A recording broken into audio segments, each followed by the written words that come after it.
چیز برداشت نہیں ہو سکتی۔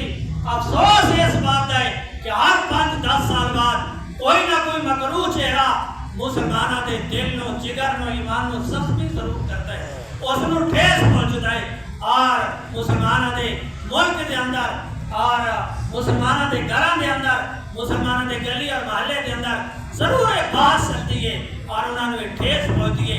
احباب ذی وقار اس بات کی ضرورت نہیں کہ قادیانی اور مرزائیاں نو ریلیف دیتا وجے، ہرگز مرزائی اور قادیانی اس قابل نہیں۔ مرزائی اور قادیانی اقلیت اس وقت ہو سن جب اسلام کا نام استعمال نہ کر سن، کلمہ استعمال نہ کر سن، مسلمانوں کی عبادت گاہاں کی شکل اتنے اپنی عبادت نہ بڑھے سن۔ ملک مسلمانوں کا ہے، قانون انہوں نے خلاف پاس ہو چکا ہے، انہوں نے کیا جرات ہے کہ قرآن پاک کی تفسیر کریں؟ انہوں نے کیا جرات ہے قرآن پاک کا ترجمہ کریں؟